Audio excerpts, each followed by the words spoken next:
I am so excited you're here. We are here to talk about side hustles, options, and opportunities. And we are going to talk about some special stuff, the most common mistakes for side hustles and new business startups. And I'm going to give you guys a plethora of things to choose from when it comes to launching a side business, a passive stream of income, or you're launching a side hustle that will eventually become your main hustle to go from making your job optional to making your job obsolete. Anybody want to unlock those golden handcuffs of corporate with the keys to entrepreneurship? Then you want to sit here, get your pen and paper out so that you can take some notes, because we are about to get all the way crunk with it.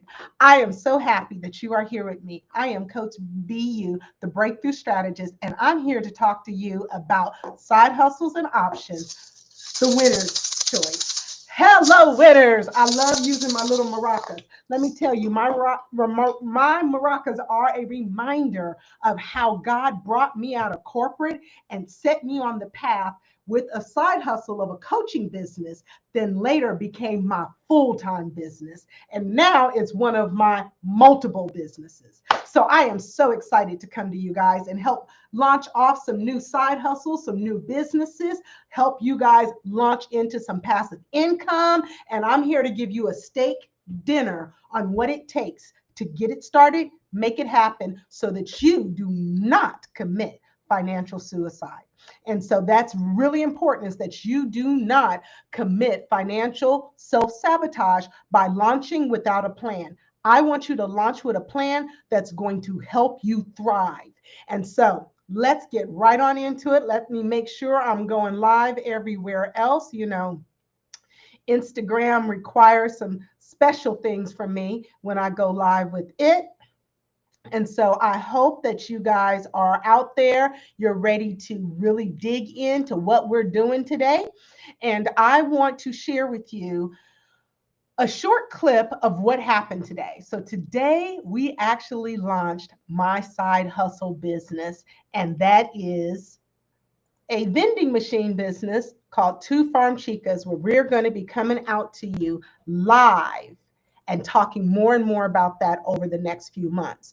But when I began to look at what it took for us to get that going, it was a whole plan that we put together in advance. We have been working on this plan, and granted, my particular side hustle has a lot of moving parts in it.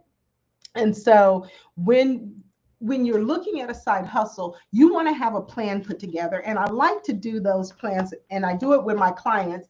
And I actually use a sheet that actually helps them walk through what is necessary for them to really plan out. It may look better this way, but really plan out what their side hustle plan is going to be. How much money do you want to make? If you don't want to self-sabotage when it comes to your finances, you must start with a plan. We always talk about that, and I talk about that with every live. You want to start with a plan so you can flush out the steps and know where you start based on where you plan on finishing. So for instance, we know that eventually we're going to take our vending machine business and we want to have billboards, and we want to have a cartoon around our healthy eating. So therefore, we decided we were going to go for a vanity phone number. And if you're looking for a vanity phone number, you want to check out Blank Point Communications. Go to blankpoint.co. That is a company that I am closely affiliated with, and that's where we're getting our vanity number from. And let me tell you the number one reason why I want a vanity number. Think about how fast you're driving when you're driving down 85 and you see those billboards. When those billboards have a phone number like 855-923-4592, how likely are you to remember that? But if you have a billboard that says 855 Two Farms, then you know that's easy to remember. You want to start with the end in mind always when you're doing a business plan. But that first number you need to get is how much money do you want to make for your passive stream of income. So if I was literally working with you on creating multiple streams of income, this is actually a life sheet that I use with my clients. The first thing I tell them to say to themselves, What is the amount of passive income you want to bring in your side businesses so that it begins to support your quality of life? Let me ask you this question. If you had a side business that supported your quality of life, and let's say you wanted to be a worship leader or you wanted to work at a church, and most churches don't pay a lot of money, wouldn't you want to still maintain a nice lifestyle? You can do that with side hustles. You can do that with passive streams of income. Your lifestyle does not need to be dependent on one stream of income. You need multiple streams of income. So when we begin to look at this, I really want you to think about where you're at. What level of life do you want to live? What's the quality of life that you want? And then what does it take to support that? Now, when you have multiple streams of income, then your job isn't the only source of income. Then guess what? You negotiate different. You live differently. You don't always have to make top dollar on that job if you're making passive streams of income that supports your quality of life. I want you to think of your quality of life as a round table. And on that round table, you can have one leg or you can have four legs. Now, if you have a round table, which represents your quality of life, and it's only built on one leg, what happens when your job is threatened by AI? What happens when your boss is acting crazy and going on a rampage and you really want to quit and you're stressed out and you're seeing a therapist and you're taking anti-anxiety medicine because your boss has no emotional control? And you really want to quit, but you can't because you're handcuffed. So I need somebody to mail me some golden handcuffs. I don't want to go buy them because I don't want to go into those saucy kind of places, but I need some golden handcuffs. Don't you want to be able to unlock those handcuffs when you want to? Don't you want to be able to say, look, I'm going on vacation and I'm going to Fiji for a month. And guess what? I want to come back to this job, but that PTO request, it was not a request. It was an advisement that I won't be here for 2 weeks or a month in December. And not be concerned about whether or not you have a job when you come back. You want to have some autonomy over your time and some autonomy over your finances. And the way you do that is multiple streams of income that are holding up that table of quality of life for you. So when you have multiple legs holding up the table, if one leg gets cut short, then guess what? The whole table doesn't topple over. And I want to help you guys, as particularly women, I want to help women win from the bedroom to the boardroom. And when I say that, I'm not talking about some saucy stuff. I'm talking about I want your relationships at home to be good. I want your kids to grow up and know that they have a legacy coming to them because their parents are wise with how they spend their time. And I want you to be able to thrive in the boardroom. I want women to thrive from the bedroom to the boardroom, and I want to be that advocate to help you win. So that's what we're here today. I want you to right now, and this may change. You may change this over time, but the main thing that I want you to do is I want you to think right now and write down a number that you want to make in passive stream of income. And that number needs to be 4 figures, potentially 5 figures. Don't sell yourself short, okay? The God we serve owns a cattle on 1,000 hills.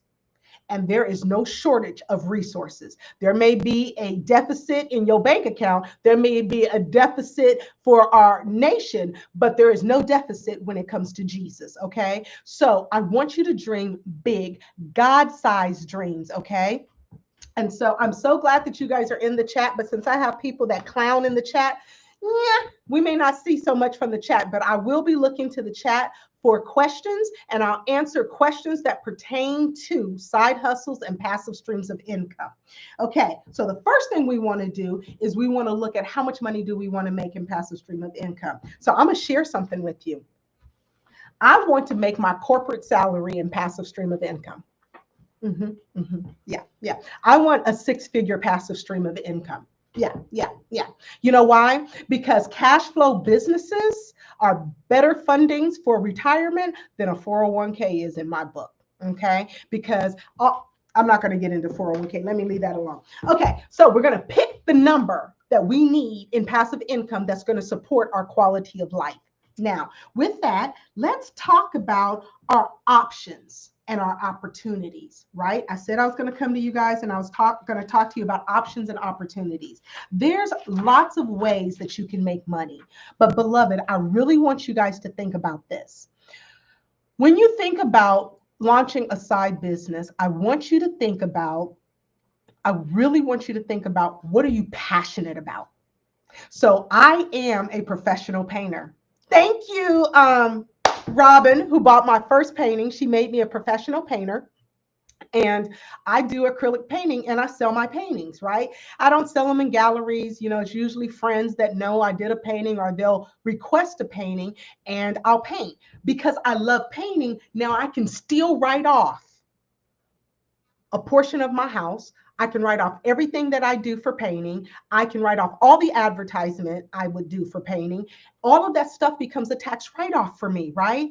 Plus, when I moved from seeing people in my home a long time ago, I mean, my business would be 12 years old this October. So we're talking about all the way 2013. All my 2013 clients give me a clap and a high five because they came to my physical house and I coached them in my living room. Well, back when my main address for my business was in my home, I could write off things in my home, like 400 square feet of my living space. I could write off my truck, was a write-off to my business. Your utilities, there's so many things you can write off when it's a home-based business, but you still have to have an LLC to do those write-offs. So you want to check with your tax accountant to make sure you're legally in alignment. But then this is the other plus. When I moved from my home office to a brick and mortar location, and I am located right next to the Gas South Convention Center. So if you're in my area, stop in. I'm in the GBC building right on the corner of Satellite and Sugarloaf. Love to see you face to face and do some coaching with you face to face. But with that being said, when I moved from my home to my brick and mortar location, now I can write off everything required for this location, but I could not write off everything from my home. But this is where a side hustle really worked for me, because my art studio is in my home. I can now still write off stuff in my home. Yes. So that's the beauty of a side hustle. I have always had a side hustle. Even when I had a W-2 corporate job, I had a side hustle. Why? I needed those tax write-offs to create an adjusted income so I could pay less taxes. Y'all get mad at wealthy people because they don't pay as much taxes as working class people. You need to learn how to play the game. The government wants you to produce food, produce housing, and produce jobs. If you do those three things, the government will give you tax breaks. So you want to do things along that area. So I'm gonna talk about Two Farm Chicas for a minute. My business partner, she has a garden in her home. So when we met today to flush out our plan, our long-term plan, our launch date, and all of those things, I told her, I said, look, if we get some acreage and you really do that farming, then we can write that off as a part of Two Farm Chicas. Y'all hear me? Let me tell you, turn your hobbies into revenue generating options for you. I love to paint. It was a stress reliever for this very much an A-type personality. And so therefore, I turned that into a side hustle business. I enjoy painting. I love going to Michael's. I don't go to Hobby Lobby. And let me tell you why I don't go to Hobby Lobby. I know they're a Christian-based business, but they need to get some Christian friendliness up in there. I asked to just throw away some paper that I had in my hand, and they told me throw it away outside. I'm inside your store spending my hard-earned money in your store, and you tell me I got to go outside to throw something away? Yeah, you lost a customer there, baby. Something very simple like that. All of y'all need to go to Chick-fil-A, School of Customer Service, and learn how to service people who are spending money inside your store. That's my tidbit for Hobby Lobby. I hope somebody who works in Hobby Lobby corporate hears this, because you lost a customer. I usually go to Michael's, but Hobby Lobby was closed, and I left everything that I was getting ready to buy right there in that cart. I went and put that paper in the trash can outside and walked to my car. Let me tell you something about your businesses. For people who have an option, the way you treat us is how much we're going to come back to you. So if you are a company that currently operates, make sure your customer service is top notch, because that is what is lacking in our current ecosystem right now in America today. Customer service is out the window. I took a client out to lunch the other day. My waitress was high as a kite. She must have smoked a blunt right before she came in there. I had to get up from my table 3 times and ask for my waitress. So I usually leave a really good tip. I tip 20% base. That's the base. She got like a 3% tip and a note. Next time you have customers, come and check and make sure their water is filled and they don't need anything from you and they don't have to come ask for you. Because if I got to get up from my seat and ask for my waitress, your tip goes down every time I got to get up out my seat. So good customer service, whatever you choose to do, make sure your customer service is bar none. Let me talk to the restaurants out there for a minute. Cleanliness. If your restaurant is nasty, there's a great restaurant up in Beaufort that, because every time I walk in there, I got to wipe everything down myself. Guess what? I don't go there anymore. So whatever business you do it with excellence. Do it with customer service. And that alone will make you stand head and shoulders above the rest. So with that being said, now that I went on my tirade about poor customer service, and you can learn, there's a blog on my website that talks about keeping business simple, ways that you can maintain customer service and customer retention. So now we know what the number is that we want to support our quality of life, right? We're going to have multiple streams of income. So we have this table that is our quality of life. And underneath that table, we're going to have more than just our job. We're going to have multiple streams of income. Let me tell you now that creating this is going to be a season of time where you're going to have to put in double time from your family, not from your work. You want to have integrity, but from your family. You want to have a conversation with your spouse and your kids and say, look, mommy's going to be working an extra 10 hours a week or an extra 15 hours a week or an extra 20 hours a week on building a legacy and living a life of contribution. That means that I'm going to have to brainchild a business for a small period of time so that I can then launch off and it can make money for me while I sleep. That is the key. You want to have a business that is making money for you while you are asleep, okay? Hey, Dawn, how are you doing? I hope you're doing great. Let me check over here. And she asked, so I have Anna, hold on, y'all, without my contacts, I can't see. So Anna Davis, hey, welcome. Will you save this so that I can listen to the beginning? Absolutely. You can go to my YouTube channel and you can see all of the videos that I did on goal setting, the goal achievement blueprint, as well as you can also go and see all the side hustles. This is video number 3 of side hustles, and you can go back and watch all of those videos at my YouTube channel at Coach BU at YouTube. And you can find all of my videos. You can even find some of my podcasts that is going to be relaunching this month. You can also find some of my podcasts that are going, that actually show me coaching other people. All of them are previous clients of mine, and you can see those podcasts on my coaching style, how I coach, and you can get some tips and tools and some gems and how you can overcome things like the fear of failure, work-life balance. There's a variety of different podcasts that are listed on my YouTube channel as well. So please go and subscribe. Now let's get into options. Okay.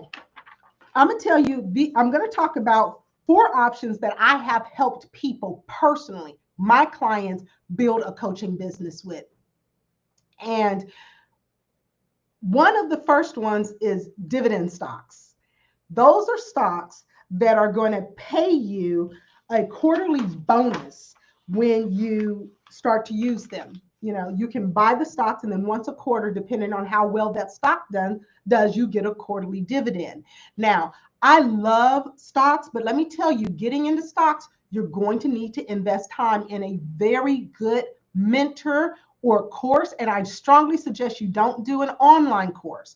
I strongly suggest you do a course that has some one-on-one mentoring or some one-on-one coaching with it so that you can get the maximum amount of traction learning how to do stocks, right? If you get into doing stocks. Now, I showed this to one of my clients. Instead of her learning how to do it, she went and found someone who would do the dividend stock trading for her, and she paid him a fee. And that worked out fabulously for her. Either way, you want to get checks being mailed to you. And I know I say checks being mailed to you because my ideal client is around my age. She's middle-aged, between 35 and 65, and she is living the next season of her life. And so we talk about checks in the mail, but that could be an electronic debit to your account. That's what an electronic credit to your account. But you want to get to a place where you're getting checks while you sleep, where you're making money in your sleep.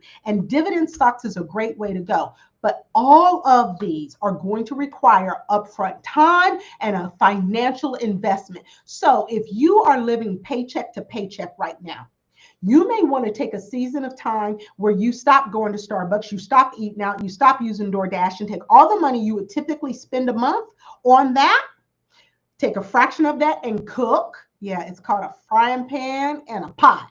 And cook a few of your meals a week so you can begin to save, so you can start putting money away so you can invest in your side hustle. Side hustles don't just come out of your head. They have to come out of your head, go through your pocket, onto a piece of paper with a plan that's executed. Okay? So now, dividend stocks, great way. My son is a trader, and that's what he does full-time for a living. He has a stock trading business. He also works within my business as my marketing coordinator. So when you guys see those little high heel shoes, that's a reminder of my mom. My mom was a first generation entrepreneur. I'm second generation, and my son is a third generation entrepreneur. And those shoes are a reminder that keep me going. They're really not for you. They're really for me to remind me, keep going after your dream, Brenda, because you are living the legacy that your mother left for you. And my mom, if you've followed me for any period of time, my mom has been dead for 27 years. And so every time you see those shoes come out, my son is doing those shoes. He is the first employee of Breakthrough for Life. And so that became a stream of income for him. He's been getting paid on that since he was 16. He's 20, he'll be 20 ish, in mid-20s this year. So you can get your kids in on these side hustles if they're legal employment age. Do not be doing slave labor and got your kids at 9 years old working in your business. They need to be able to have a worker's permit so that you can put them on your taxes, so it can be a tax write-off and all that good stuff. Okay, so dividend stocks is one option.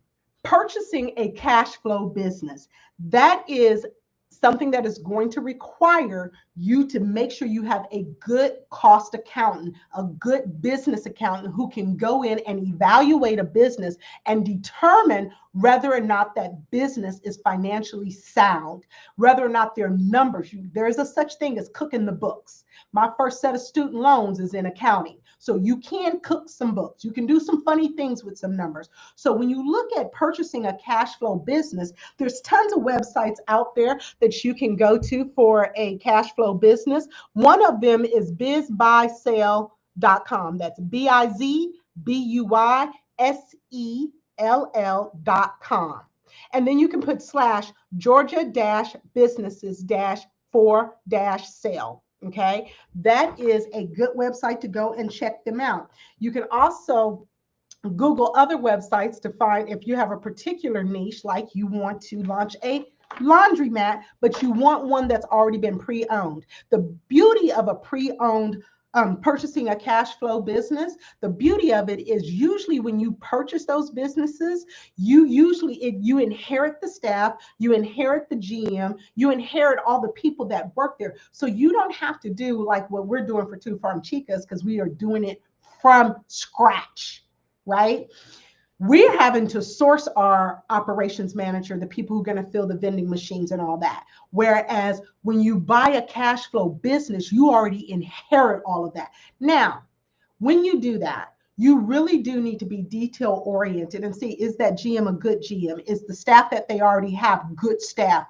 Is it just because they're retiring and they don't want to run the business anymore? Or are they running from being in heavy debt and then they're selling the business? You want to ask all of those questions when you're looking at purchasing a cash flow business, okay? But the beauty of it is the cash flow business already comes with the structure in it.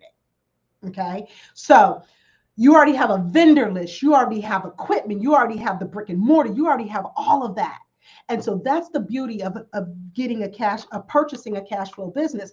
But that requires investors. So that means you may need to get you and your cousins, maybe gets you and your adult kids. You guys all come together and everybody put 5 to 10 grand down, and they go in and you guys go in and purchase a cash flow business. Or now, I'm going to tell you, most of what I recommend is where businesses pay for themselves.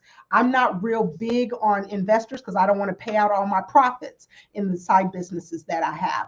But if you want to get investors, you want to get a loan, an SBA small business loan to purchase a cash flow business, you can do that as well. Okay. But most of what I'm going to share with you is going to keep you out of debt. But I don't see anything wrong with debt that creates cash flow. Debt that is consumer debt, that's a problem. But debt that creates cash flow, I have no problem with that because that debt pays for itself through the cash flow that's coming through the business. Okay. There's lots of great people out there who will argue with me, and there's a lot of great people out there who will agree with me.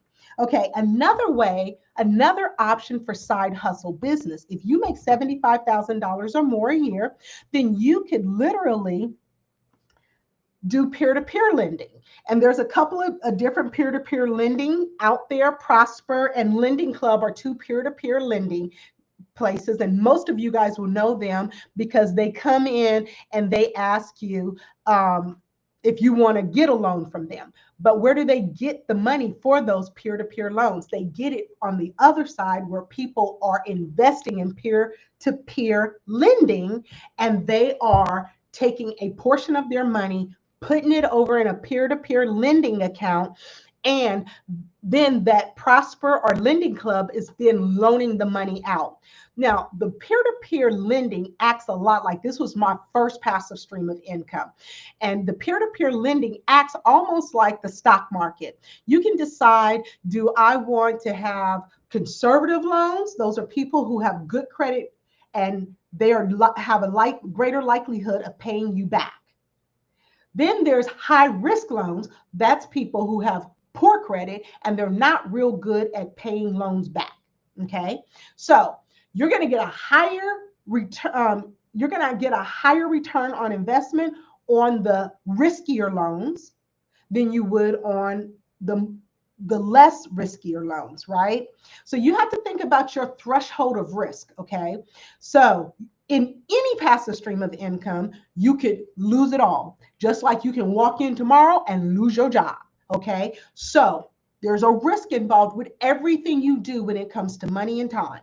Okay, so you want to be calculated in your risk. You want to do your due diligence. Make sure you do your research. So peer-to-peer lending, you can say, you know what, I'm going to put $10,000 in, I'm going to put $5,000 in, and I think the lowest you can put in is $1,000. That may have changed since COVID because I've had mine since prior to COVID. But I put $1,000 in. So I want 60% of my money to be in the conservative loans where these people have a great likelihood to pay back. Then there's a group of 40% of my money that I'm putting in, I will put in high risk loans. That's going to give me a higher yield. You can get anywhere from 5 to 7, sometimes even 12, but that's a very navigated strategy, 12% interest. Where else can you get 5, 7, or 12% interest on lending? Putting money in a bank account. It doesn't make you much interest. Put money in a money market. It makes you some interest, but usually not around the 5 to 7. 5 to 7 is what they promote. I personally have had dividend checks come to me that were a 12% interest, 12% payback. Okay, but that's because I'm really creative when it comes to numbers. That is kind of like my gift set.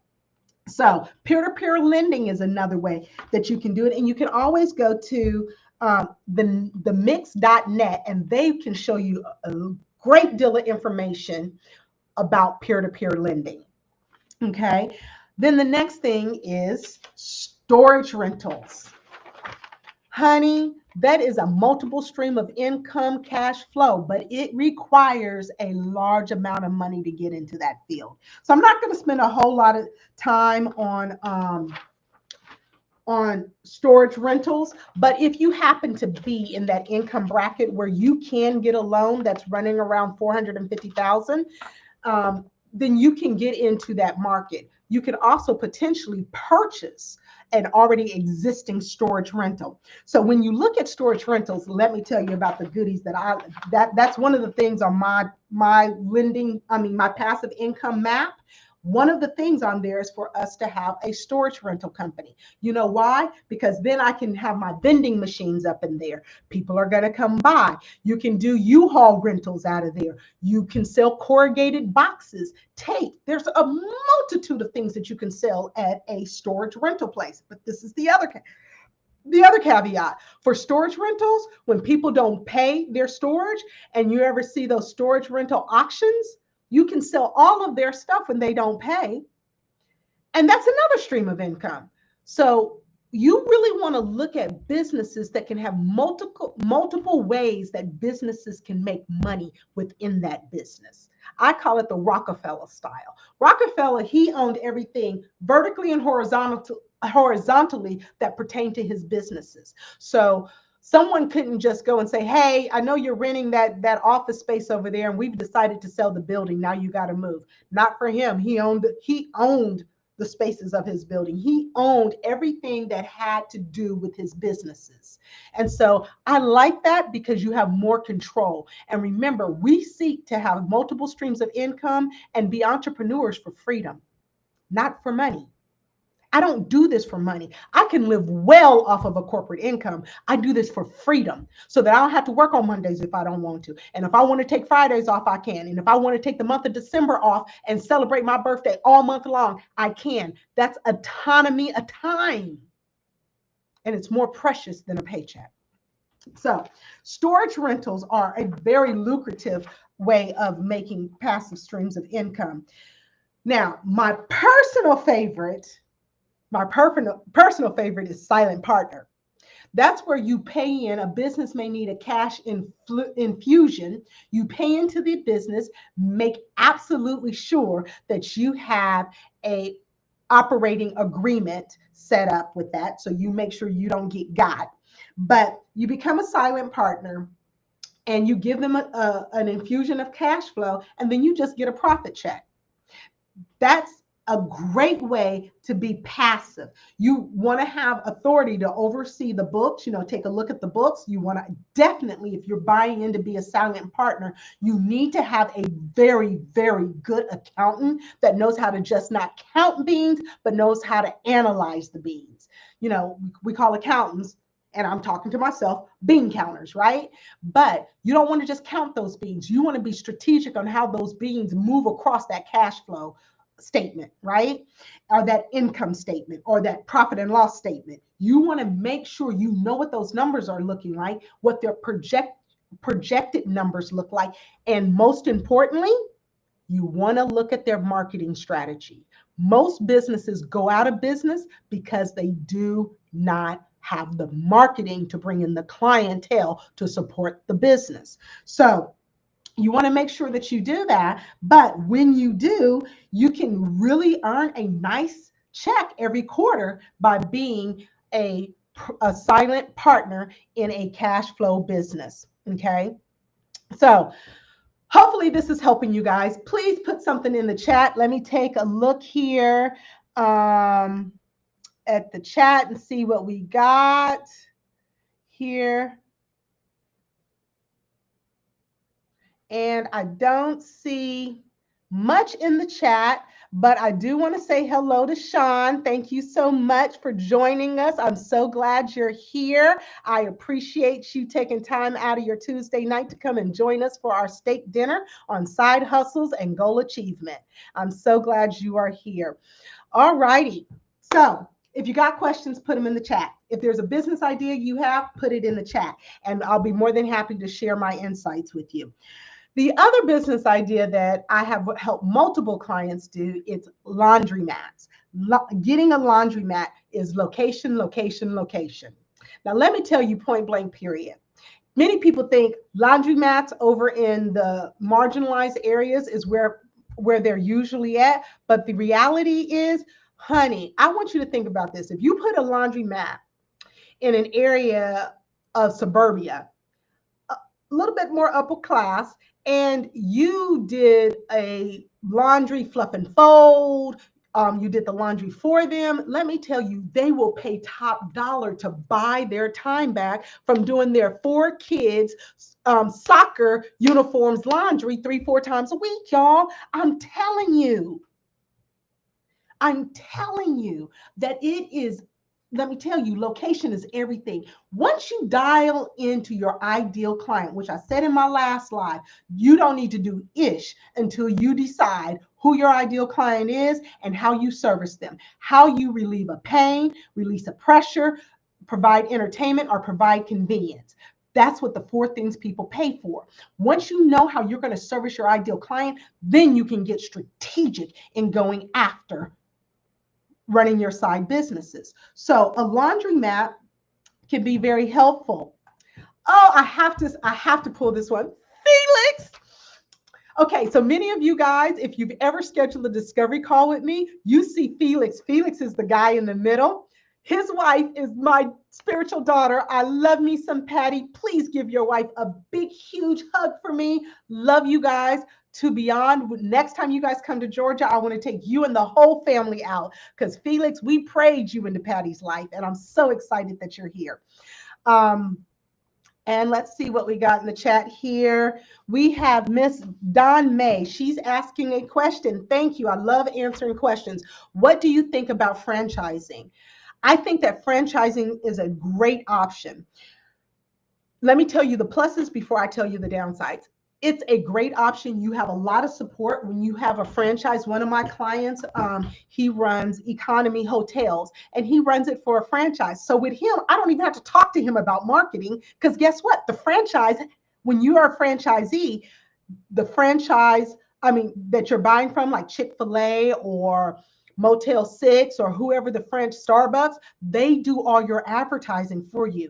The beauty is they usually can do top dollar advertising. So they're doing traditional advertising along with social media advertising, which gives you a better bang for the buck. You also have a stronger brand awareness when you become a franchisee owner, but you got to do your due diligence and do your research. So let me give you an example. I love Chick-fil-A.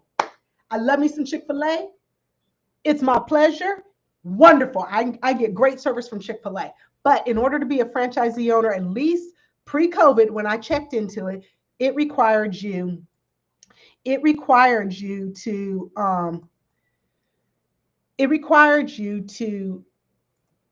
work 40 hours a week in the business. Not Brenda. I'm not working in fast food for 40 hours a week. I don't care what restaurant it is. Okay, that's not my stilo. So that wouldn't be a good franchise for me. But what would be a good franchise for me would be like a Starbucks. My son and I did a case study a few years back where a franchisee owner, he put out all the numbers, all the stats, everything he did. You got to do your research. I'm going to tell you guys, you want to stay to the end because I'm going to tell you what did I label it? Hold on, let me look at my notes. Common startup mistakes that kill businesses early. I'm going to give you a list of 10 mistakes that kill businesses early. But franchisees have strong brands. You want to do your research on that to make sure you don't have to work it like a job. But the Starbucks case study showed where he literally had 3 Starbucks that he made $100,000 a month profit on. Profit, not revenue. Profit and revenue are 2 different things. You can spend profit. You can't spend revenue. Revenue is going to have things already coming out of it, like your monthly rent, all those things that you need. You're going to have expenses for revenue, but profits is everything that is after you have paid the cost of doing business. So he was making $100,000 a year on passive income and working 3 days a month. I like that. $100,000 a year and only got to work 3 days a month. Where do I sign up? But he did say it took him 2.5 years to get to that point, and he did have to put in a lot of time initially for each one of them to train his general managers so they can run his business for him. So Starbucks has a strong brand. Starbucks doesn't require their franchisee owners to work full-time in the franchise business, and therefore that would be a great franchise to get involved in. Or you can look at some of those other franchises. Now, let me give you the downside of franchise.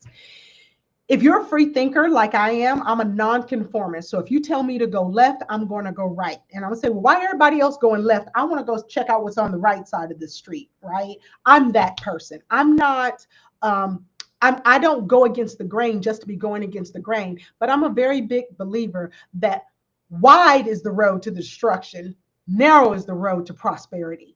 And so I am always looking for the out of the box. I'm always looking for the game changer. That's just how my brain works. And so if you're that type of personality, being in a franchise, you're going to feel like you're handcuffed again because you're going to have to pay in to get involved with a franchise. I think I looked at the Your Pie franchise and it was a little over a $250,000 to get paid. And you can finance all of that too, but I'm not one that likes to carry a whole lot of debt. So, and that surely may have changed with the Your Pie because that stuff changes almost like Facebook changes their settings on their app. But when you get a franchise, they are going to control how you brand them, how you put them out on social media. They're going to control how you run your operations. They're going to control how you market your business. So you do have a higher income being a franchisee owner, but you still have a boss, and that's called the people you're buying the franchise from. Okay, so you want to keep those things in mind when you're looking at franchises, but I think that's a great option. Now, if you have an organic business idea, then you're going to want to have to do your own due diligence. So you can have some autonomy on how you brand your business, how you market your business, who your ideal client is, and your systems and your operating structure. So if you don't want to do that, then franchises are great. If you do want to do that, then you're going to need to build your own brand and your own business. Okay. Thank you so much. Great questions. I appreciate you guys asking questions because I'm a person who feeds on the energy of the crowd and I love it. I love it. I love it. Let's talk about some more options. Rental properties. Okay, I'm not going to spend a long time on this because everybody all has an opinion about rental properties. But I'm going to tell you, if you do your rental properties properly, do your due diligence and your research, and don't be lazy with it, you can literally have rental properties that are paying you rent. You want to make sure that you get in a location where people rent and they don't buy as much as possible, unless you want to flip houses. I'm not real big into flipping houses. I'm more so, I like rental properties. I want to have, my ultimate goal is to have 20 rental properties paying me rent every month. And my property manager is going to run and take care of those properties. And I strongly suggest that you can hire a property manager for 10 to 15%, maybe sometimes 20 if they're really top notch, 20% of the rent, but they're going to handle the phone calls about the plumbing don't work. They're going to have a property manager is going to have a vendor list that they keep busy that do HVAC, electrical, fixing things, so that when they call, they usually get preferential treatment and they also get better pricing because they're giving, that property manager is giving that vendor list, feeding them all the time. Whereas if you own 2 properties and you're paying your property manager, that's really not a passive stream of income. You just went to work for your business. We don't want to do that. We want to set up businesses where they work for us and we collect a check, right? So we want to have a property manager if we're going to do rental properties. And this again, like stocks, you're going to have to buckle down and educate yourself.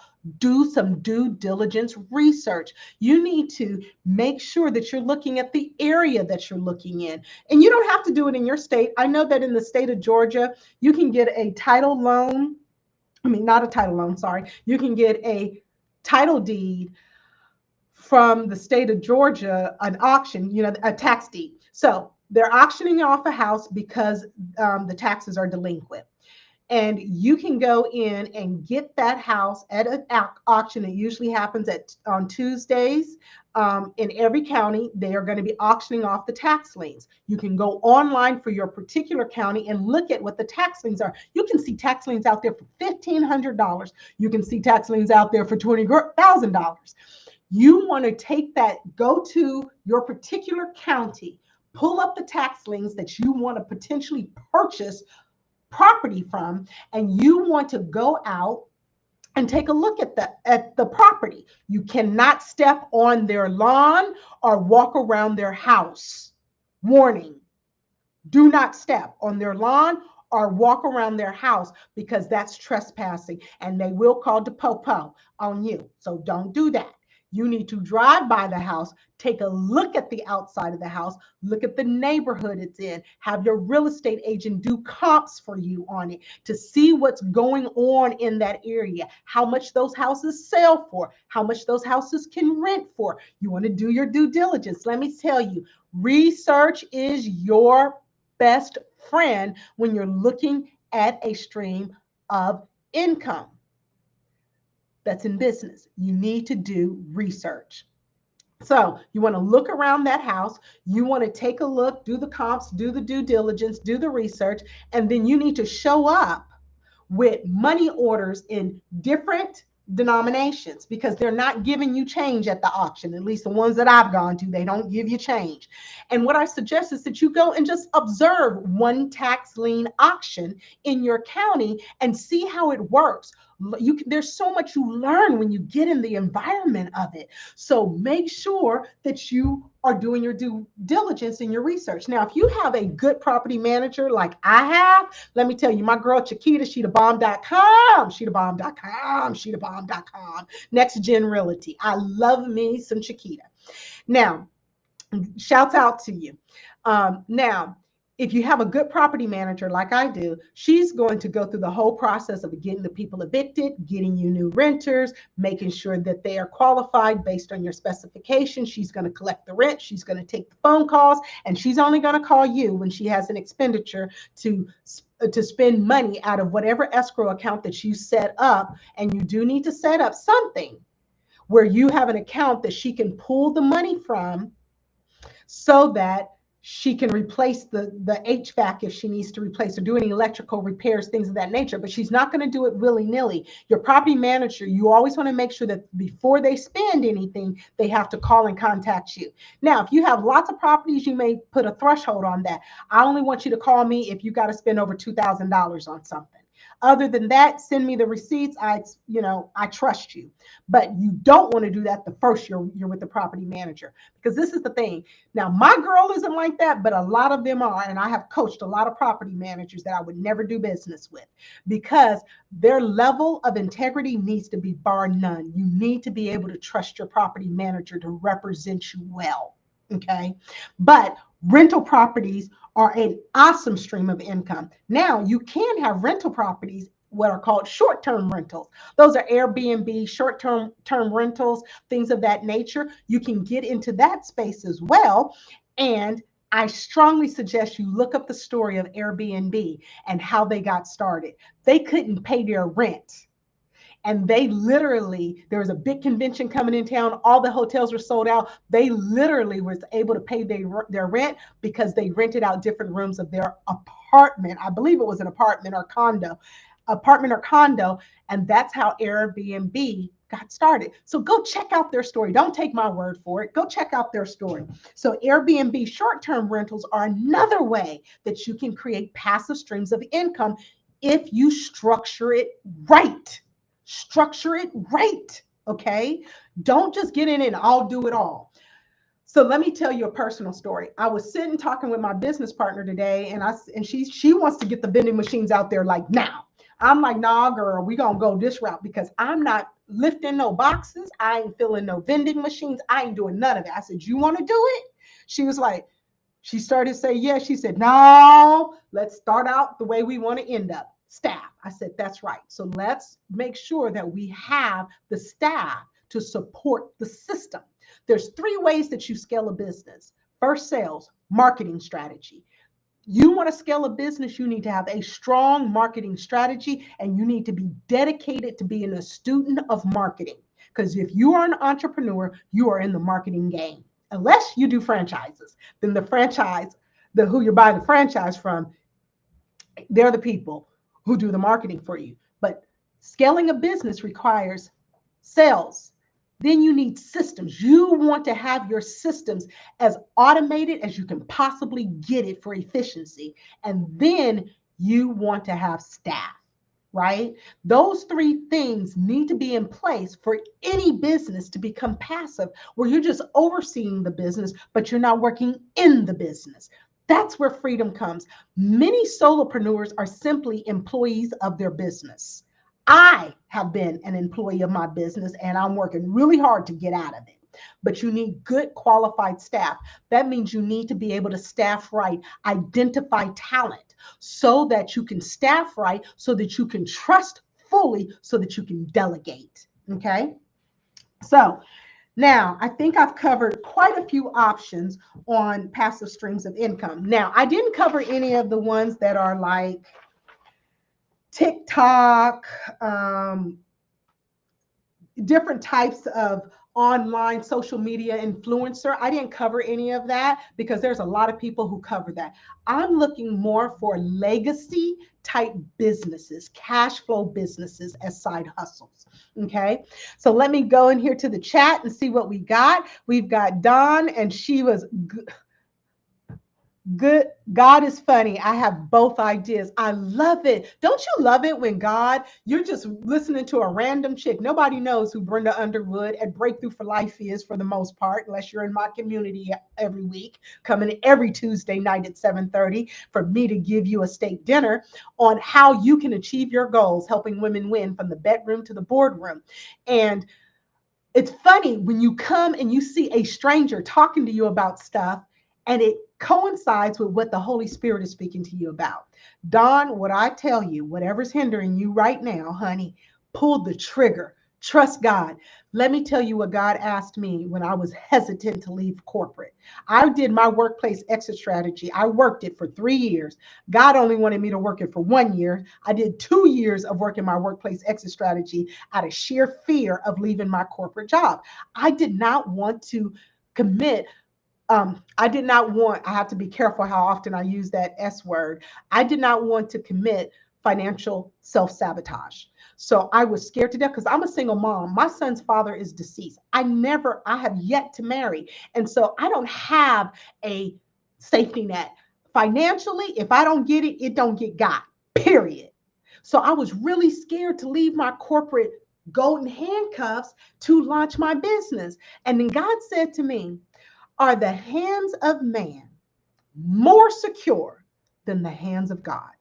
If God is calling you to it, he has the provision for it. So with that being said, I just want you to think about that, Don. Whatever's hindering you, ask God to show you the strategy and take action. Don't be scared, because if God's calling you to walk on the water, he's surely going to catch you if you start to sink. So I wish you the best on that, Don. Okay, so let's take a look at, I'm just going to read through a list of options that you guys can go research. I've already covered some of them, but dividend stocks, peer lending, rental properties, high yield savings accounts, and money markets. And I feel like that about that one. Annuities, invest automatically in the stock market. I believe in that one. Invest in REIT, real estate investment trust. Invest in a cash flow business. Sell an ebook online. That is something that you can literally, let me talk to you. I'm working on mine right now.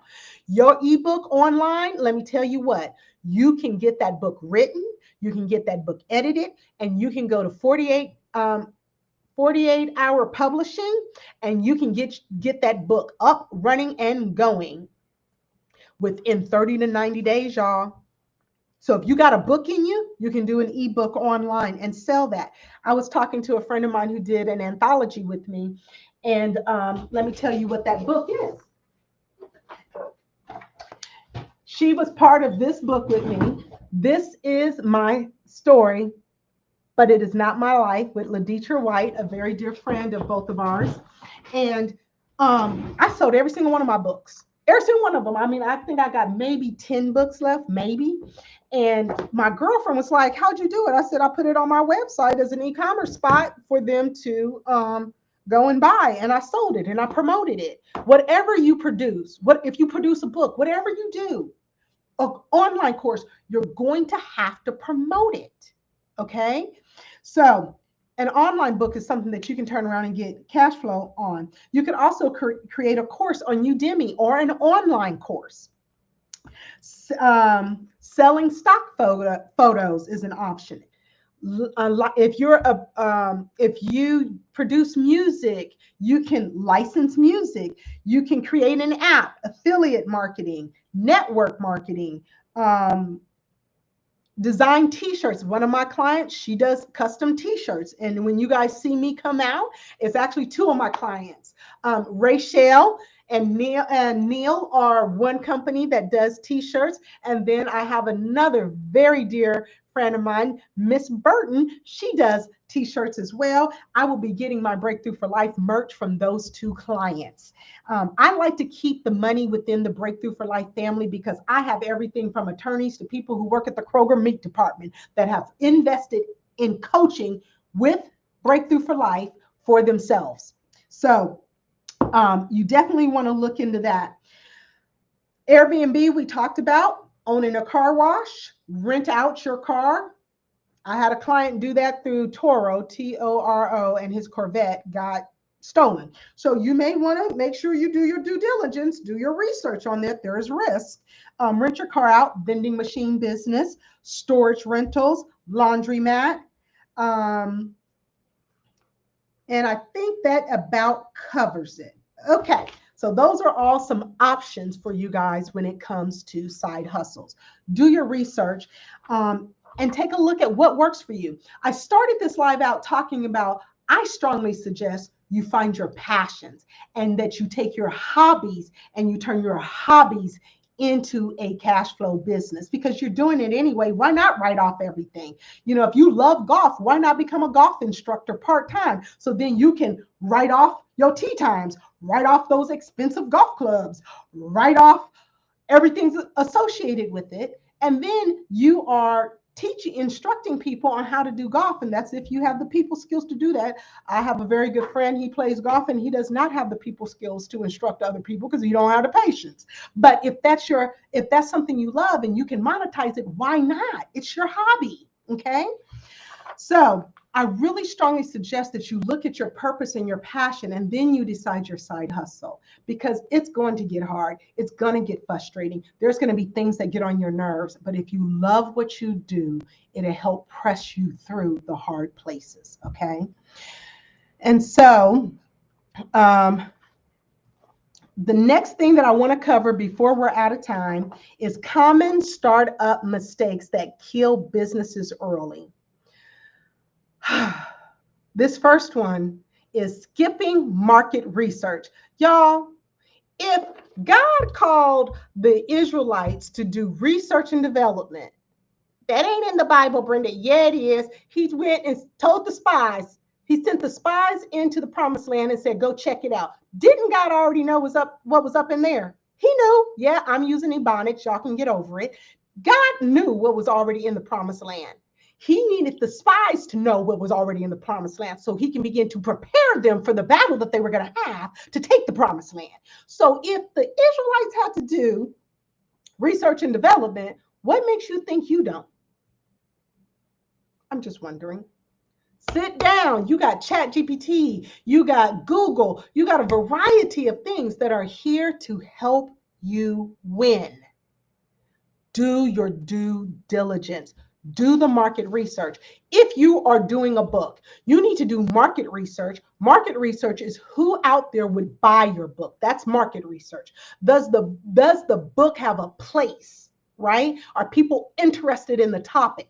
Market research. Competitive research is who would compete against you in that particular genre. Okay, whether it's music, it's a book, it's an online course. If it's a business, a car wash, a laundromat, whatever, you need to do market research. If no one wants what you're selling, you don't have a business, you just have a hobby.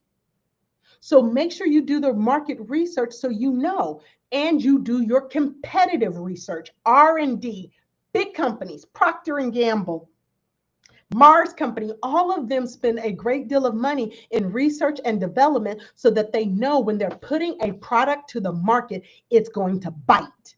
And sometimes it don't bite, even with all the research and development. So you definitely want to do your due diligence, because you can then make an informed decision. You can have calculated risk. You don't want to be an impulsive risk taker. You want to be a calculated risk taker. And that's going to require you to do market research and competitive research. The number one mistake is people don't do their research when they launch into business. Then the other thing is ignoring customer feedback. If you're not getting real feedback from your market, then you are setting yourself up to fail. But you also can't change your business model every time somebody doesn't like something, because then you don't have a business model, right? There's always going to be a certain amount of people who complain no matter what you do. They can win $5 million in the lotto and they're going to complain about paying taxes, okay? But you still getting a grip of money that you didn't get, but you're going to complain about the paying the taxes. There's just some folks out there, we call them negative Nancy's, and they just are negative about everything. So you want to discount those people, but you do want to look at the feedback from your customers so that you can see where you need to tweak things. Like my Life Coaching Academy, I have tweaked things in that academy because of experiences I have had with students over the past. Before, I took your word for it that you're going to read the homework and do the homework. Now I do a quiz to make sure you did the homework, because folks lie.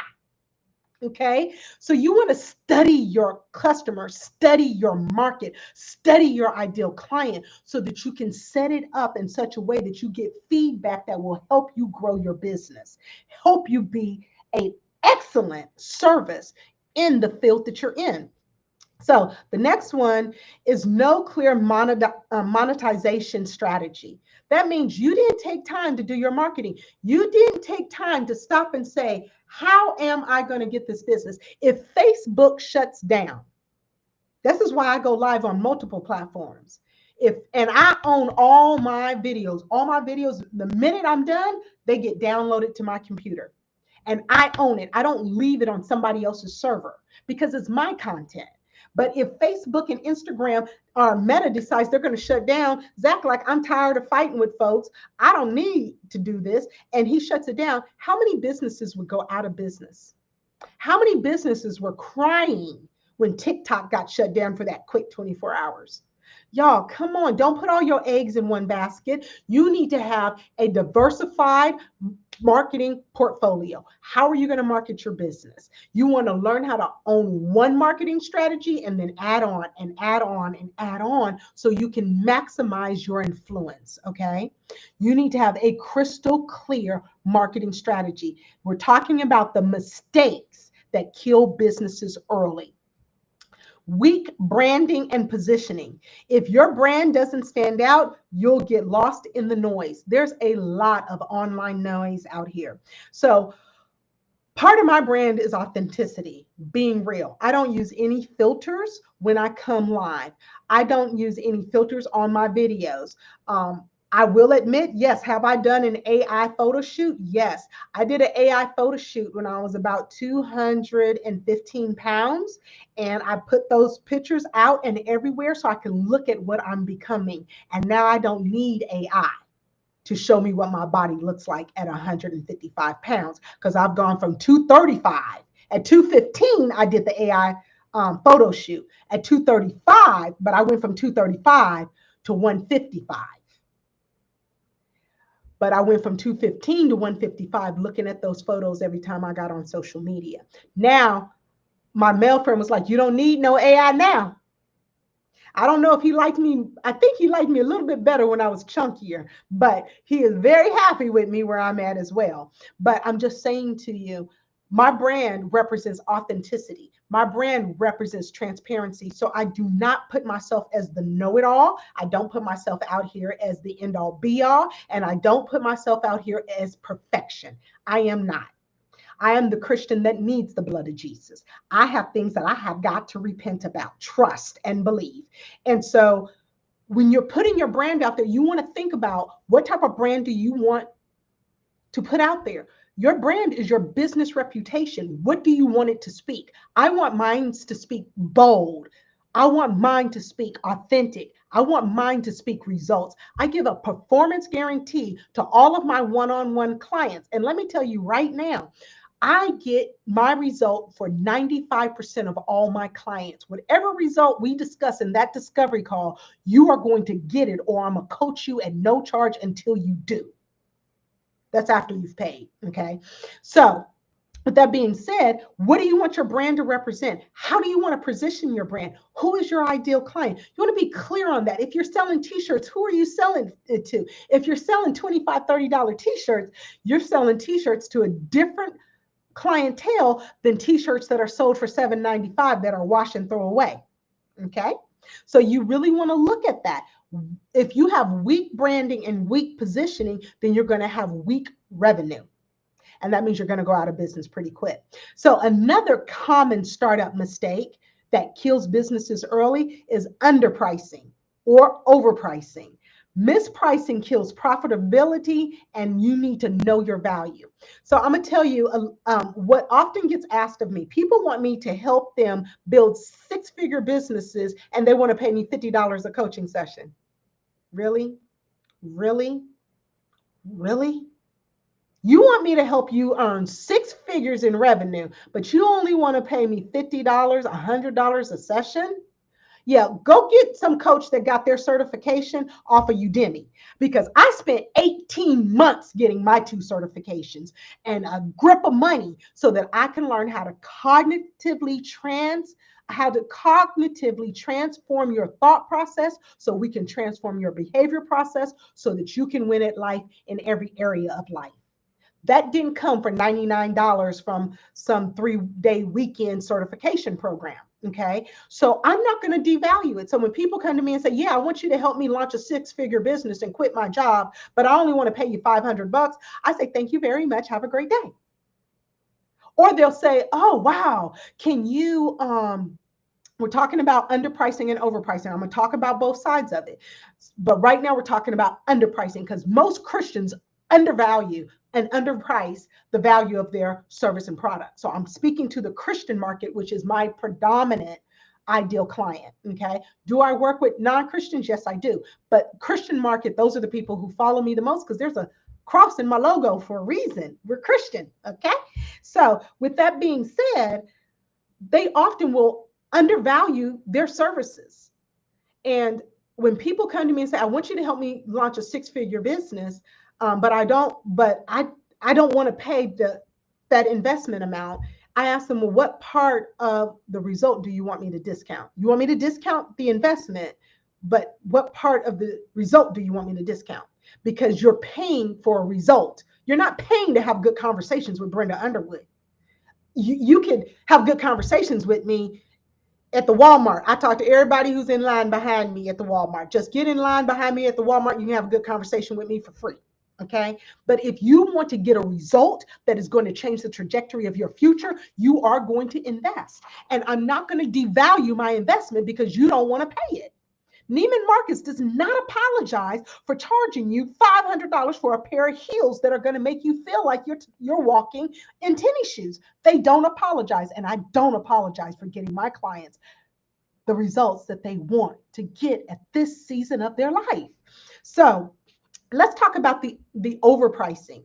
You know, if you're going to sell me a t-shirt for $50, that t-shirt better be a great quality t-shirt. That t-shirt better not, the print on the t-shirt better not frail. That t-shirt better not be an issue, because if the quality of your product doesn't match your price, then guess what? Your reputation is going to go downhill fast. Bad news travels faster than good news does. So make sure your brand represents the price.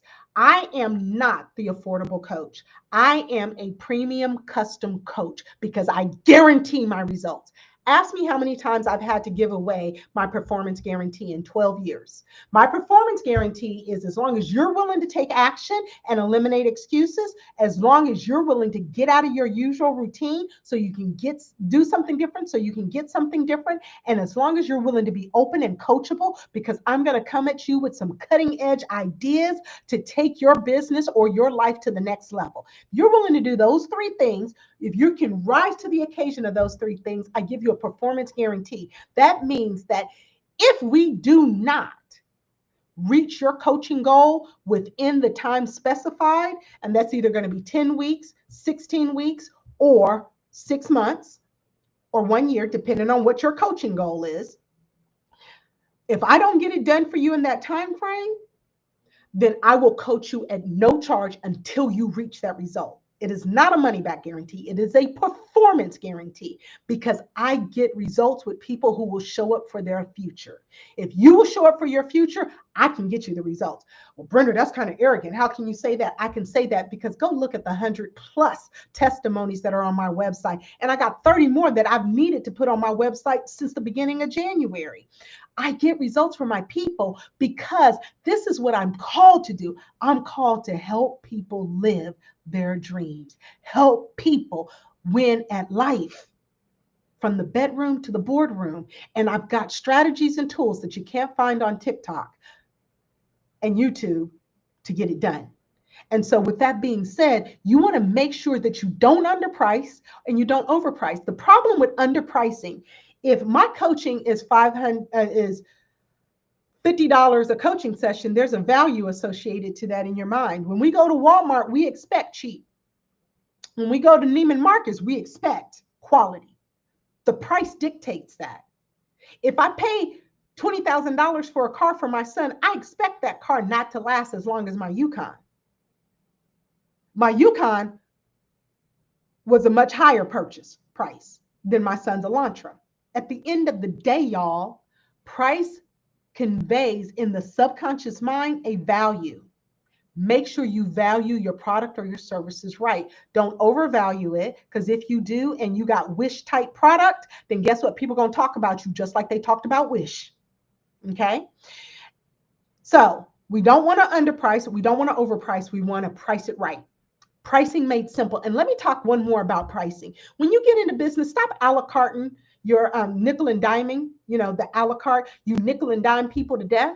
Look, what you want to do is you want to do a needs analysis and determine how much is it going to cost this person to get their end result. What product, what service do they need to get their end result? And you want to deliver that to them, right?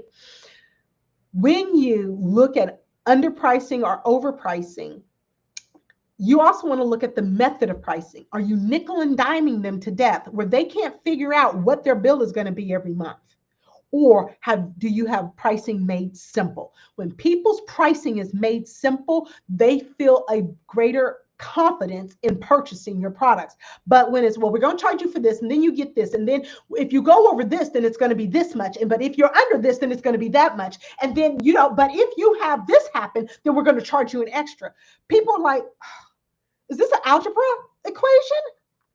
Most people don't like math. So why would you make your pricing a math equation? Keep it simple, stupid. Pricing made simple. Keep your pricing simple. It removes all the barriers to people saying yes to buying your product.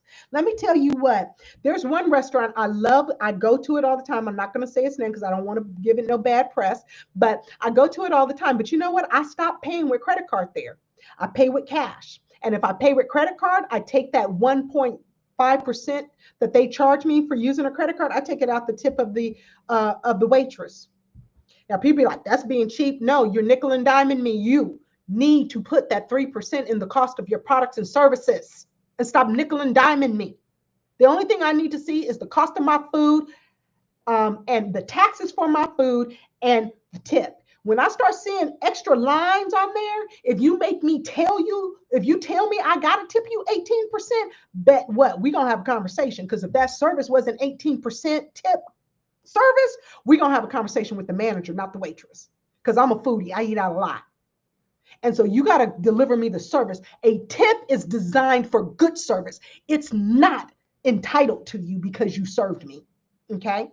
That's my tidbit on tipping. I believe in tipping good, but I also believe in getting good service for my tip.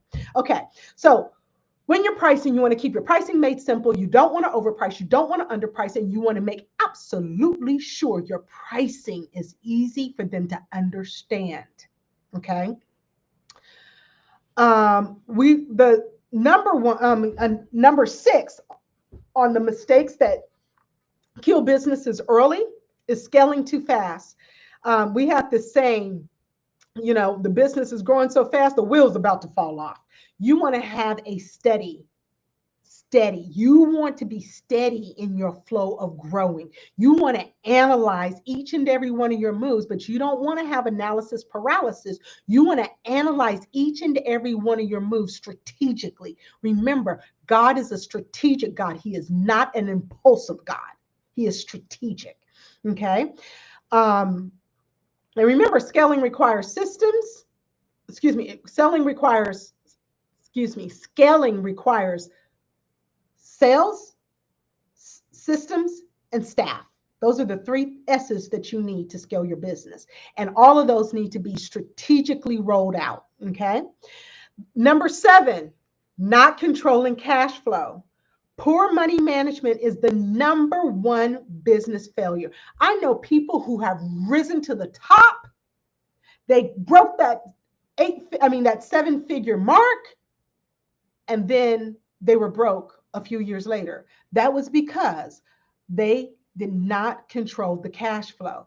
Look, if you're not good at accounting, then you need to read a book called The Profit First Method.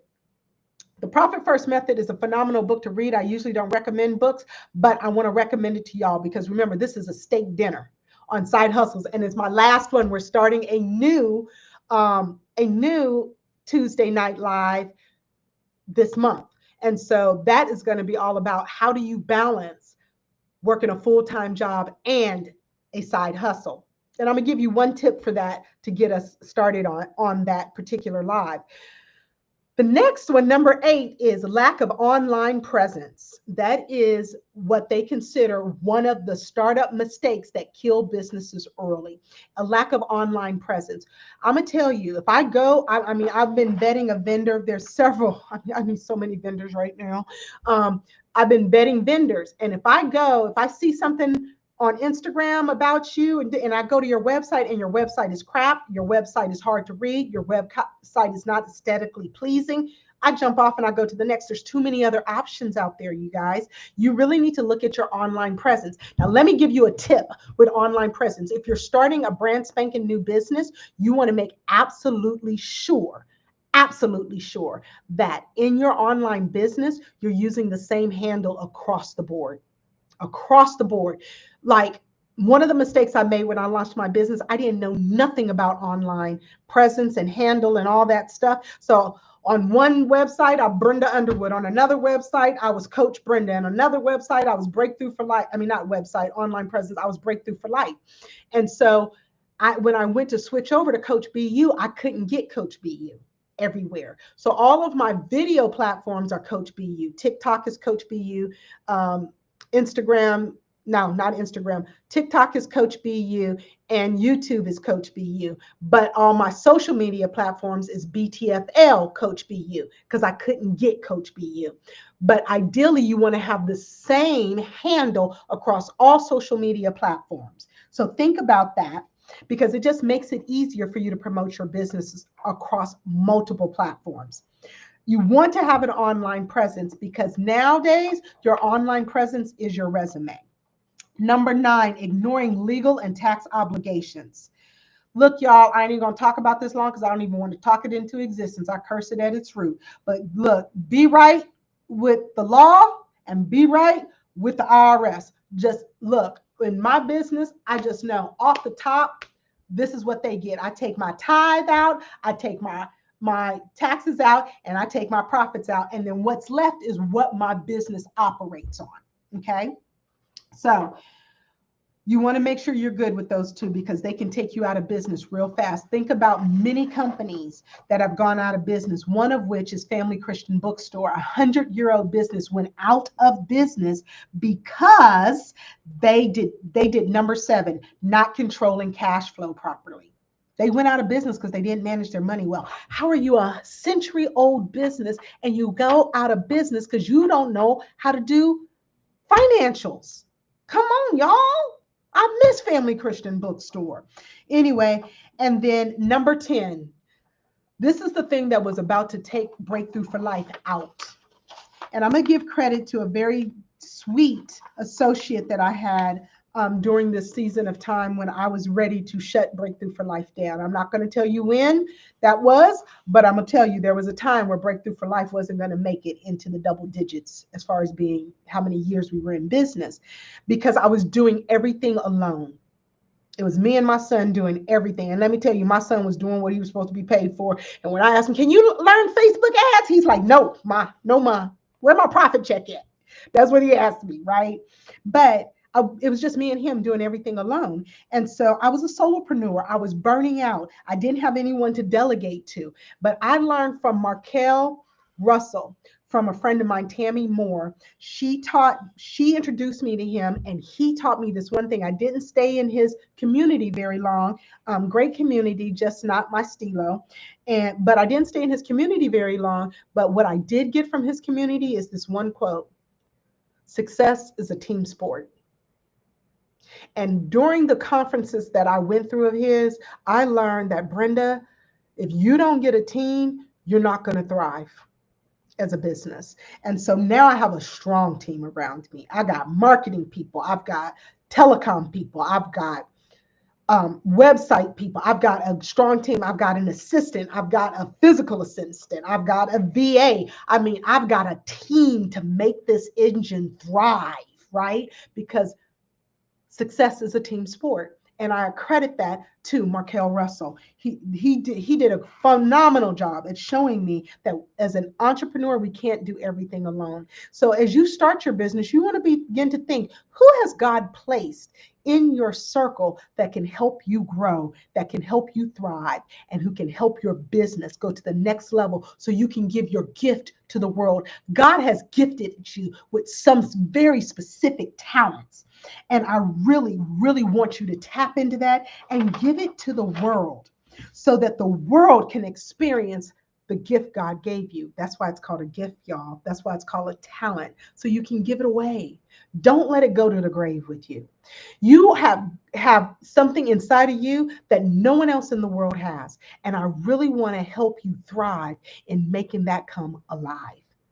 So now, that is about all. We are way over time, 22 minutes. This is supposed to be a 1-hour steak dinner, but I wanted to really give you guys as much as I could, and I still didn't give you everything. But let me give you this last little bit. Can I give you this last little bit?